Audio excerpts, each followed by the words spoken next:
waaw Serigne El Hadj Mar na nga def yaa ngi ci jàmm voilà léegi micro bi baal tey jii li ñu bëgg a laaj moom mooy dañu lay laaj rek maanaam yow ci mbirum kaamil bi ci foofu la ñu ñëwee parce que dégg nañ ne ñu ci bare ca fële ca France bi nga bàyyeekoo maanaam jàngal nga leen ci wàllum mbirum kaamil dañ bëgg rek nga ñëwaat ci loolu waaw. salaamaaleykum maa ngi leen di nuyu di leen sant Rama Cheikh Kader les invités du plateau maa ngi leen di nuyu di leen sant di wax mbiru kaamil bi li tax ma bind ko en fait xam naa ko mel ne Ablaye Diop bu ma gisee dina xaw a jaaxle parce que. ñu bëri dinañ jaaxle après bu ma ñëwee wax yaay kan bu baax ñu bëri dinañ jaaxle parce que ci télé bi dinañu wane sa ay photo ñu bëri dinañ jaaxle waaye demal. parce que Ablaye sama xarit la sama mag la yàgg nañ nekkante depuis les années 70. waaw. il a essayé de m'inviter pour émission yu démb yi. waaw. mais mun na man dama xaw a ragal maag suma xarit Mbaye Fall. waaw jaraaf. waaw léegi yow doo ñëw ci kii bi parce que foofu fu mu ne yaa ngi feeñal affaire bi. yaa ngi feeñal sama surprise nga bëgg a feeñal. waaw léegi bon bàyyi naa loolu. waaw laay dinañ ci ñëwaat. waaw kaamil bi soo gisee ma bind ko effectivement ñu bari dañ dañ may xool ci beneen plateau Serigne Oustaz Adi il l'a dit la dernière fois. muy présenté kaamil bi. ben je rappelle que alxuraan maa ngi ko tari en 1964 j'avais 9 ans. 9 ans. donc musuma ko bàyyi. Et ça m'a pas empêché ma def suma cours scolaire de la fas laa génne dem naa France bugguma duggee ci li ma doon def France parce que dama lay feeñal voilà donc bindoon naa kaamil bi ñaari yoon mais là je me suis dit encore il fallait que ma bindaat ko moom laa bindaat nii bon les yeux fermés. waaw voilà pour loolu naka la mën a nekk yow nga bind kaamil bi ak les yeux fermés waaw loolu lañ bëgg nga wax yow nga expliqué ko.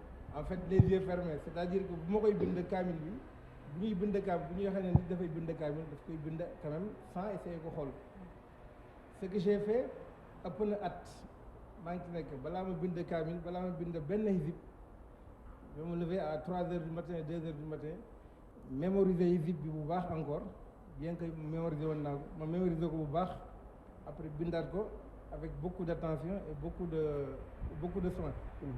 noonu laa ko def ba 60 hizib bi mat ma vérifié ko après am na nag ñoo xamante ne wan naa leen ko ñu xoolaat ko ñoo xamante ne naw naa leen ci alxuraan trop bu yegg oustaz Adi waaw loolu daal moo taxoon ma bind kaamil bi nii quoi. waaw c'est pas facile rek mais alhamdulillahi rabbil alamin. te loolu ci ban diir nga ko def parce que damay rappeler tamit oustaz Assane Diouf tamit nee na kii bi daal mat na. affaire bi mat na normal na du kii na mais yow ci ban diir nga ko defee. diir bi ëpp na at. nga toog at di. waaw toog naa lu ëpp at di ko bind avec beaucoup d'attention. Il y a plusieurs facteurs yoo xam ne moo tax ma bind ko xam nga Cheikh léeg-léeg nga nekk ci loo xamante ne da ngay taxaw ay nit dimbalee nit ku dem France dina xam ne je fais beaucoup de social ak suma mbokk Wakaam mi nga xamante ne samay xarit dëgg lañ. Wakaam c'est un village qui m'est très cher. mais am na yoo xamante ne oustaz Adi daf koy wax koo jiitoo moom foog ñu teg dara sa ginnaaw. dëgg la je réponds pas. lii lay tontoo alxuraan bi lay tontoo waxu yàlla la moom lay tontoo ku ma def baax na ku ma wax baax na mais voici ma réponse alxuraan bi mooy sama réponse waaw te mooy dëgg waaw te yàlla dafay wax ci alxuraan ne fa man shaa wal yumin ku mu neex nga gëm wa man shaa ku mu neexit fal yakfur nga weddi waaye nag inna atadna jahannama lil kafirin waxu yàlla nga si waxu yàlla la bàyyee ko te man jàpp naa ne dëgg la moo tax ma concentré aussi bind ko bien que def nañ ma yoo xamante ne doy na waar trop. bu ma toog fi def loolu lañ bëgg parce que fu mu nekk nii da nga ñu dugal ci benn léegi nag yow fu mu nekk parce que da nga ne lii laa leen di tontoo noonu nga waxe gars yi lii ñan la ak ñan ñoo la def lan lañ la def. pour l'instant bugguma ci dugga mais incha allah dinañ ci ñëwaat dinañ ci ñëwaat parce que dafa nekk ci benn procès boo xamante ne danañ ci ñëwaat ah lan nga sentir ba dugg ci waaw ci loolu la jógee ci loolu la émané ou bien dafa am yow yëg-yëg boo dañ ma tooñ boo xamante ne daal xaw na doy waar bi mu doy waar mënuma toog di tontu mënuma toog di wax si laa toog ma concentré wu ci alxuraan bi nee naa toog des ak yàlla yàlla c'était mon seul compagnon ak suma mbiru waajur ak suma frère bi nga xamante ne Medoune Mar policier mooy sama kilifa waaw waaye ñooñ daal ak sumay soxna tamit aussi dëgg la waaw ci loolu laa ko jàpp xam nga fayunte dafa baaxul boo fayoo rek di nga ëppale te boo ëppalee bàkkaar waaw yàlla dafa wax ne wa in aaxabtum bu ngeen di fayu ne na fa aaxibu bi misli ma uxibtum na ngeen fayu à la juste valeur bi ñu leen tooñe te loolu mënuñu ko loolu yombul de waaw comme mënuñu ko nag wa in sabartum nañu muñ rek mais sama muñ gi rek fii laa ko teg ci alxuraan kese kon léegi yow ki la ñi la tooñ wala ki la tooñ maanaam da nga jàpp ne yow mënuloo ki fayu boo xam ne mat na moo tax ne yow lii waa léegi yow lii fayu bii lii nag ci lii nag nga lii mooy ban façon fayu ban fayu waaw ban façon parce fayu que xam nga buñ ma tooñee yàlla moo ma gën a xam li ñu ma tooñee man léegi ma dénk ko rek mais ci sa fayu boobu est-ce que yow ba ngay bind lii par exemple amoo woon xol bu naqari xam nga yéen comme da nga ne dañ la tooñ te alxuraan yaakaar naan boo koy bind sa xol warul mel ne la donc est-ce que tamit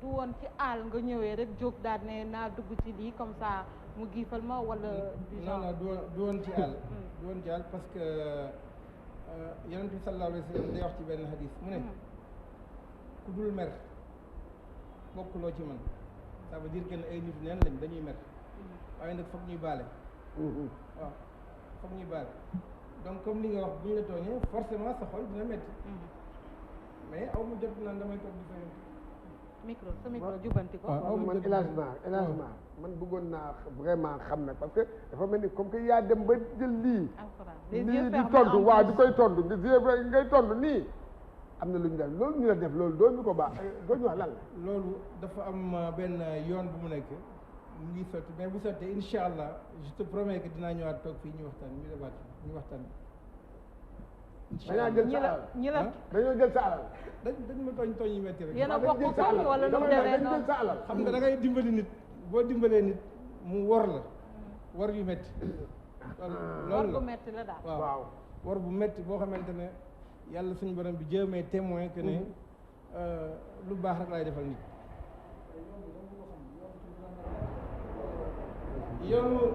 yoonu tribunal sax la nekk ba yàlla def na j'ai gagné le procès sëñ maa jubbantil bu baax waaw yàlla def na j'ai gagné le procès mais incha allah daanañu ciy ñëwaat rek man bu mu nekk waaw man mi waa Wakaam laa. waaw. Wakaam laa yoroo man waa Wakaam laa. Wakaam laa yoroo Wakaam laa footballé. te man kuy football man waa Wakaam laa de. kuy football Wakaam. waaw xam nga Medoune Mar xam nga El Hadj Ma. xam nga yaa ngi bëgg a yàq sama affaire waxuma ci moom sax damay naan seen famille. waaw dafa am lu ñu doon wax ni koo xam ni saa yu ñëwee di football bu solee godaas yi tànk yi néew yi am na amul. mais bu simee godaas yi tànk yi normal. waaw loolu am na wala amul. bon léegi voilà léegi voilà léegi damay bàyyi régi voilà xool leen kii ancien footballeur la bu Almadi temps Almadi mooy équipe bu mag ba dans les années 70 sonaloon ñu bare ak tamit Jeanne d'Arc de Dakar lii Almadi la fii Almadi la bi ban année la commenté ko bi ban année waaw yow ani nga fi bi c'était en 73 je crois man maa nekk ci ginnaaw jiital leen y'a mes amis Bada Ndiaye qui est décédé y'a Aldia y'a suma grand frère bi Balla Cissé ak Pape Diop waaw man maa nekk ci ginnaaw noonu c'était à la mi-temps waaw ñu contre quel la woon kii je crois contre Ray la woon on avait gagné 4-1 et j'avais marqué 3 buts nga dugal bon léegi waaw 10 numéro 10 la ancien numéro 10 non il a été un grand footballeur international la voilà gis nga photo bii man bii sax man mun naa ko commenter xam nga tax ma mun ko commenter parce que bii ramasseur de balle laa woon ah bon xale bu ndaw di ramasser baltekaay bi GIA Monaco la woon. yow mii. ah oui waaw GIA Monaco. fii GIA day dóor Monaco à Dakar 3-0 moom mu ngi doon joué. ata commentaire ko. waaw fii c'est l'année où la Jeanne d'Arc était championne du Sénégal. Et Monaco était champion de France. Alors on avait organisé un tournoi fii.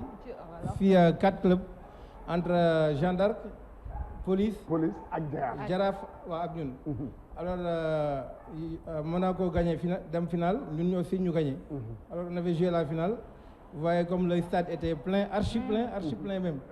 Et je me rappelle ce jour-là pour une petite boutade avant ñuy football Koto mu ngi naan tey balaa ñuy football stade bi fees na foog ñu jox ñu prime de match. On nous avait donné 12 000 francs CFA. par personne ah. Voilà par personne ouais. Voilà. Donc équipe boobu y avait ñoom Jeannot Rigal waaw. qui a joué en 8 ak man. Il y avait Pape John Mendy. Voilà doon suñu mag capitaine.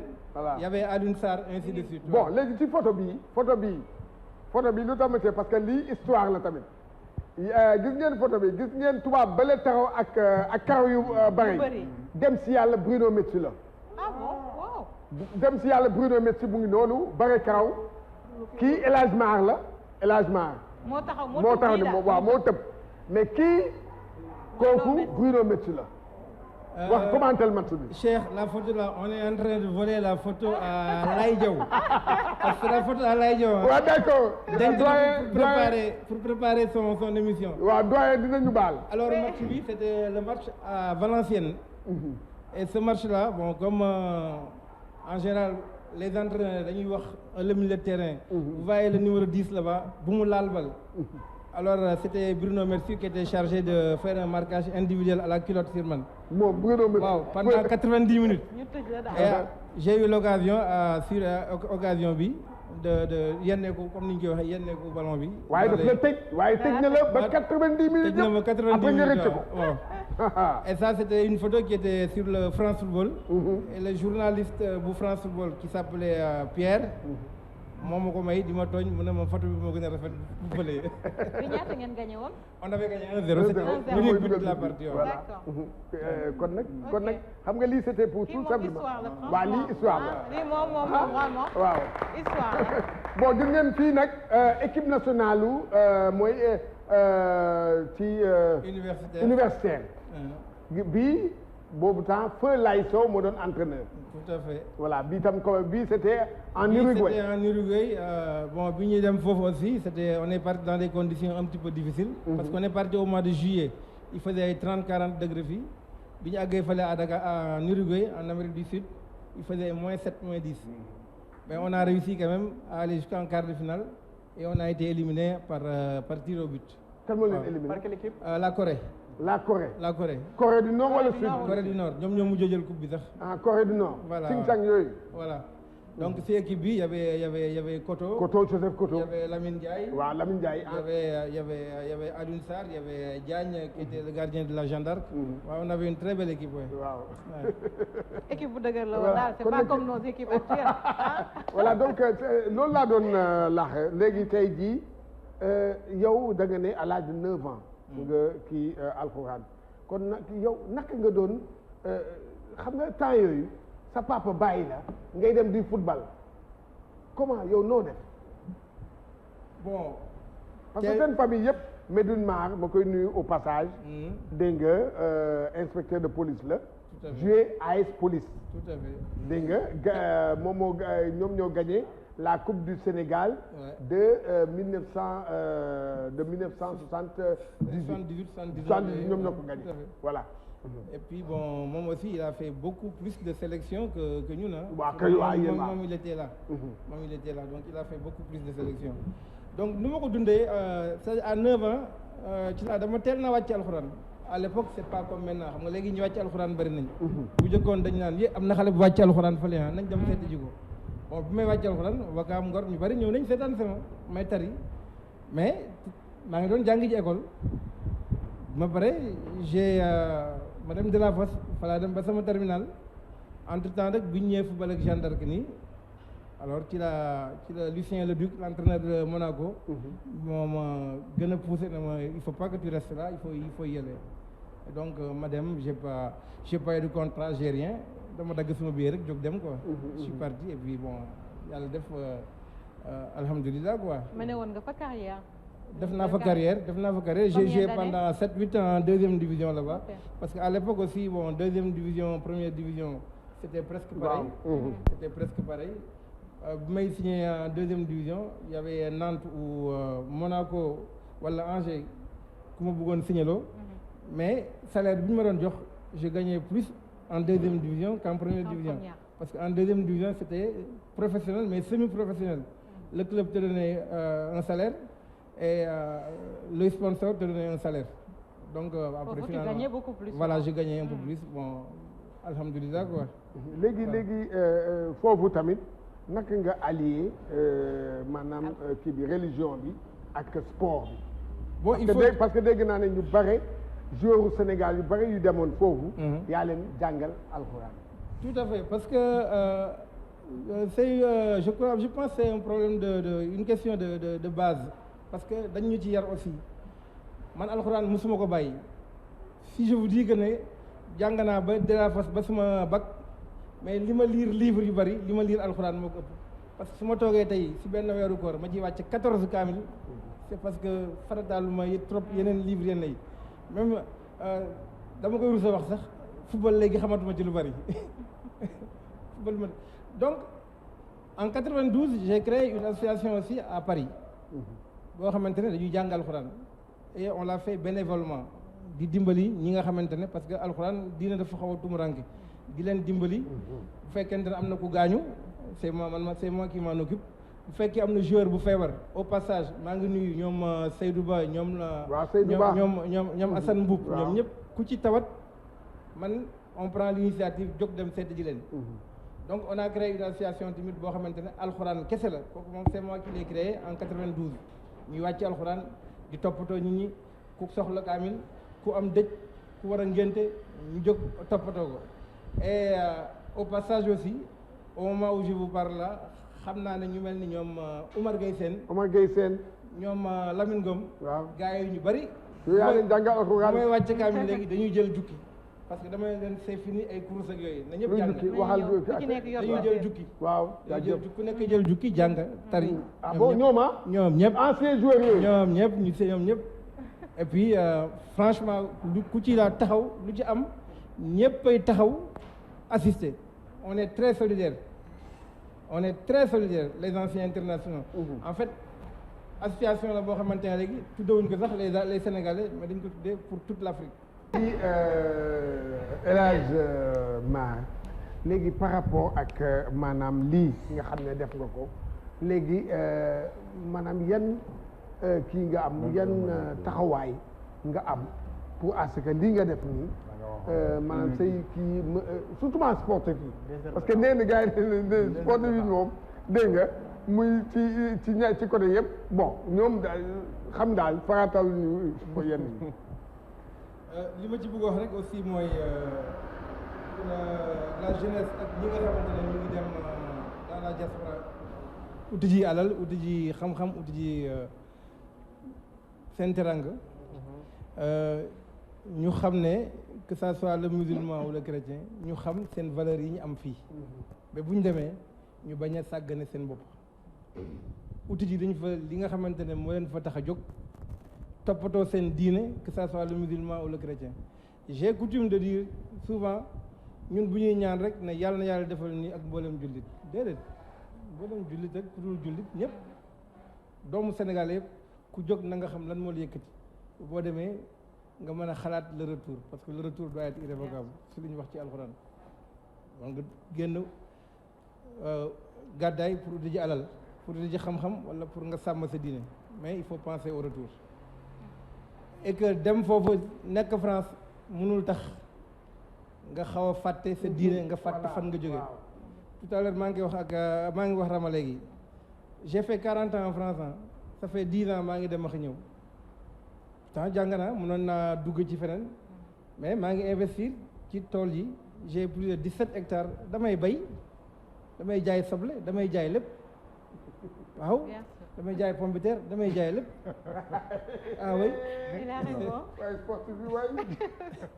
moo gën ma dugg ci yeneen yoo xamante ne dafay xaw a doy waar loolu yëpp lan moo ma ko indil bugg a toppatoo sa déen rek bugguma lekk lu lewul ni ñu koy jàng ci alxuraan bugguma dugg ci yoo xamante ne xaw ma ko li ma am doy la doy na moo tax au passage maa ngi remercier di sant bu baax Serigne Adi Niass parce que li muy wax fii lu jar a dégg la lu jar a dégg la boo ko déggee di nga xam ne milliardaire beeg keneen ki milliardaire bi alama lu mu bari paasewul añ reer ndekki nu moo la fee ñu ngi sant yàlla doylu dafa baax mooy sànq bi ma wax ci téere bi bu ma koy bind dama sukkandiku ci ñaari mbir muñ ak xalaat yàlla julli waaw yàlla daf ñu wax bu ngeen gëmee istayinu bis sabri wa salaati ngeen sukkandiku si muñ ak julli waaw bu loolu weesoon rek may tàggatoo maa ngi sant bu baax su may waajur ñu ma dugal ci diine sant ki ma jàngal alxuraan maam Siise jàngal ma alxuraan ma jëkk wàcc ci daaraam ak suma xarit yi nga xamante ne ñoo jàngandoo ñoom it soxoruñ ci ba tey fu ñu toog man la ñuy waxee ci alxuraan bi man it du ma tudd seen tur mais franchement maa leen di sant bu baax di sant it sumay soxna waaw ak sumay doom yi jigéen ñu nga France mais dama leen jàngal ba ñu wàcc alxuraan tamit ndeysaan waaw soxna yi tamit ah. mais soxna yi jàng nañ mais sumay doom laa doom jàngal yeeg soxna yëpp jàng nañ. ba bu may wàcce kaamil dama leen di jox jukki de ñoom daal ñuy jukki. dama leen kon jox ne yéen jukki. kër gi yéen ñëppay jukki. ah dañuy jukki de jaajëf waay. voilà donc maa ngi sant ñooñu ñëpp di sant waa Walfi parce que bu ma bindee téere bi tamit bu ma ñëwee gis naa niñ ma si taxawoo muy oustaz Assane Diouf waaw. Sané Alaaji Dramé maa ngi leen di sant bu baax mënoon nañu fermer un peu les portes mais vraiment dañ ma kuyal ba tey jii ni tey bu ma ñëwee julli tisbaar avant ñu def tafsir bi dañ ne ma yaay jiite waaw privilège boobu tamit kon tey yaa jiite suñu jàkk maa fi jiite tisbaar yaa jiite. waaw maa fi jiite ah tisbaar non voilà D'accord. voilà donc bu ko defee maa ngi leen sant bu baax di leen ñaanal dafa wax ne oustaz dafa wax sànq ne dafa am promotion yàlla daf ñuy jox promotion julli tisbaar julli tàkkusaan yàlla jéggal say bàkkaaru ndaw promotion julli semaine bii semaine prochaine yàlla jéggal say bàkkaar promotion aj ba ajaat wala umra ba umrawaat yàlla jéggal say bàkkaar promotion it koor ba koor ñëwaat yàlla jéggal say bàkkaar donc de par là may ñaan yàlla na yàlla may ñu fekkee déwén amiin amiin oraat ko ci or bu rafet amiin ba yàlla may ñu jóg toogaat fii ba am na problème yeneen sujets yoo xamante ne incha allah daan nañ ci amul benn ñëwaat. problème. yàlla na yàlla may ñu fekkee déwén Amiin yaa jàmm bi jaahi rasulillah sallallahu amiin yaa rabbi.